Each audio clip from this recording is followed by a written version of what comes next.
And so here's another one. Okay, it's a Misfits concern story. Henry, you're on a live version of the song We Are 138. How did that happen? There was a venue in San Francisco called the Mabuhay Gardens, the Fab Mab. It's a legendary club about this big. It's like half the size of this room here. Little tiny stage. On top of it is a bigger venue called the On Broadway. And so if you're a little band, you play the Mab. If you get a bigger audience, you go upstairs to the On Broadway. One guy owned the whole building, and so you're always dealing with the one guy, and he's a nice enough guy. So Black Flag ruled the Mabuhay. We eventually graduated up to the On Broadway later in the 1980s. So it's like my 20th gig at Black Flag. I'm a new guy. We go to the Mabuhay. It is San Francisco. It's cold and moist outside. It's cold and moist inside. You can see your breath. It's going to be a miserable show in front of San Francisco punk rockers who might overdose or vomit on you. And so we're going to do like the 7 o'clock and the 9 o'clock, something like that. We've driven 8 hours for this show. We're underfed. We're pissed off. And so I am in the fetal position on a plank of wood with a trench coat over me, trying to get 20 minutes of sleep before we have to play. And so I'm trying to sleep, and there's a band upstairs playing, sound check. And I can hear the bass lines and the kick drum coming through the floor. I'm like, wait a minute, that's a Misfits song. So obviously there's a band on stage covering a Misfits song. That's funny.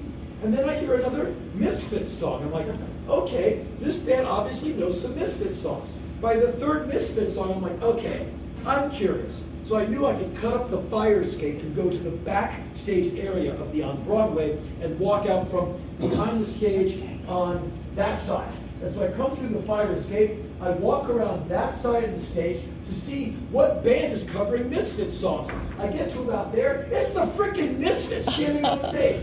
And this is before they're touring all over the country and everyone got to see the Misfits. Up to this time, the only people I knew who had seen the Misfits was HR of the Bad Brains, because he's always up in New York. And apparently they would play only on Halloween 13 songs. They were like the Yeti. It's out there somewhere, but no one's really seen one. So I get about to right there, and I'm standing in front of Cherry Only. I'm like, no way! I have all of those records. I'm old. I bought them for $2.99. And there's Lynn Danzig. And I went, the Misfits! And they went, Black Flag! And Jerry only goes, what song do you want to hear? I said, Bullet? They went, Bullet! 1, 2, 3! And they started playing Bullet. And they would play after another one. So I had the Misfits as a live human jukebox in front of me. And I keep yelling out songs and they keep playing them. And so I go, so you guys are playing tonight? He said, we're going to play a movie, Plan 9 from Outer Space, and then we're going to come bursting through the paper screen and play.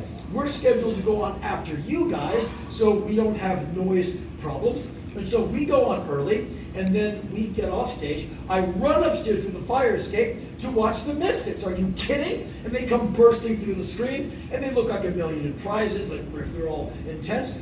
And then Glenn Danzig brings me up on stage to sing We Are 138. And the only lyric in the song is We Are 138. And there's a verse which is too distorted for me to know the lyrics, but I know the chorus. And so they go, hey, here's Henry, he's going to sing 138 with us. So I just grabbed the microphone and just started yelling, I started yelling like a crazy guy. And they released it as a live record. And so suddenly I'm on a record with the Misfits. I can now wander into traffic. It won't get any better for me. And so they changed their lineup. They kind of changed the way they write songs. Glenn is writing these really fast songs for like the Earth AD record, Wolf's Blood. And they come to Los Angeles and they want to record with the legendary Spot, the producer who sadly just passed away. And so I'm in there with them hanging out, along with the Necros from Ohio. And they're there, and we all sing on the choruses of this session. And so I'm also on the vocals for the song We Bite. He's like, We Bite! That's all you have to do, over and over again. And so this question asks, how did you get on these records? Lucky, That's just right time, right place. And in those days, things were far more wide open than they are now. You know, there's no internet in those days. You could show up to a gig early and meet the band. There's no barricade. Quite often you could go up and start abusing the people in the band. And that's why I've got scars on my legs. People used to put out cigarettes and cigars on my legs sometimes. to express their displeasure at the guitar player's new songs. And I never saw that. He wrote it, like, so I got these weird, like discus, like scars on my legs from people using me as a human ashtray. Anyway, so in those days, you could just kind of walk in, meet the band, help them carry their gear to the car. That's how I meet bands. Like help the band brains, like, hump their gear back to their car so they drive home. And so that's how those days were. And I met the Misfits just by being in the same building with them. And so we would be going through New Jersey, Black Flag, and Jerry and Doyle, they're brothers, and they're really nice guys, like, big-hearted Jerseyites, like really nice guys. And we're always hungry. And whenever we were in New Jersey, we would camp out at Jerry and Doyle's parents' house. And like this big happy Italian family, like, oh, you boys, you look hungry, hey. And like they take you in the kitchen, and the mom is doing your laundry, and she's made like 4 city blocks of lasagna, vegetarian for Greg and meat for the rest of us. And we would be out of there like with these stomachs out here with clean clothes. Thanks, Misfits. And so we used to have really good times with the Misfits. And one of my favorite shows I ever did was December 25th, Christmas, 1981. We've got a day off. We're camping out with Jerry and Doyle at the parents' house, and they're going to play a show with the Necros opening at a place called Hit City, I think, in Passaic. Hitsville in Passaic. It's a club about this big. They said, come to the show. Of course, we drive our van and our gear to the show. They said, wait a minute, as a surprise, open the show unannounced. Like, hell yeah, we'll do it for lasagna. And so we end up being the opening band for the Necros and the Misfits. And like the place is packed because it's the Misfits and the Necros. They have no idea what's about to walk out on stage. All they see is gear. We walk out, you see like 25 rows of very happy people like, no way! And we go out there and play, and then the Necros play, and then the Misfits play. And as Jerry only called it, it was the last Christmas on earth. And it was just, and so I've had a lot of really good times with the Misfits.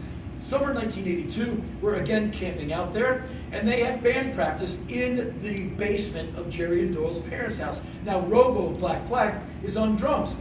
Glenn doesn't show up for band practice. Henry, we need a singer. Get in here. No problem. I spent the next hour and a half just playing the jukebox of Misfits songs as the singer. So I was a misfit for an afternoon. So I've had so much fun in my life, it should be illegal. Like, it sounds like I'm bragging. I'm just telling you what happened on Tuesday. Anyway, this question also asked, do you have any Chuck Biscuits story? Chuck Biscuits was a great drummer from the Canadian band DOA. And he eventually became the drummer in the band Black Flag. And for about, 11 weeks, we had to kick him out because he was drinking too much. And he eventually became the drummer in the band Danzig, the original Danzig lineup, and he was really good. And so we basically, we had a drummer who didn't want to play with us anymore. He's too young. And so we were in Vancouver, Canada, and Greg and I thought, let's try and get this, summon the forces of Chuck Biscuits. He's living here. And so we found him on the phone. We said, do you want to be in Black Flag? We said, meet us and we'll talk about it. And like, where do you want us to meet you? Like, this bar. And like, Greg and I don't drink, but we're in bars playing, so we know bars kind of, sort of. We go into this bar, and there's Chuck Biscuits at the bar. It's a strip club.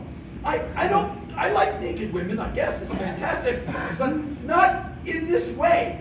This is kind of what Chuck Biscuits does in the evening. He goes to a strip bar like a lot of red-blooded people. They drink a beer and watch women play on a pole to a Nine Inch Nails song or something. And so Greg and I are trying to have a stone cold sober talk about the ethos of Black Flag and what it means to be in this band. Meanwhile, and like Chuck is kind of half listening to us, half distracted by naked women on stage. Like, Black Flag, it is your religion.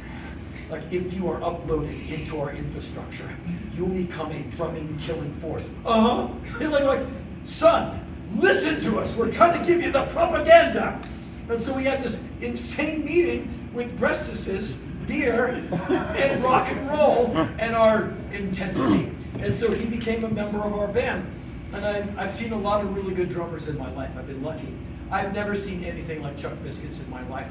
It's like if the Tasmanian Devil was a drummer. It's like the drummer, the Sesame Street puppet. Like, but it all makes sense. He was this human blur. and he would put quarter beats into Black Flag songs. So the beginning of Rise Above, like, what are you doing? Like, he was a blur, and he would get high on chocolate milk and beer and play shows. So he's on alcohol and sugar. And he'd be back to like a maniac. And then the drinking came into band practice, and he's playing, and he'd fall over. And Black Flag had a rule: no one gets fired.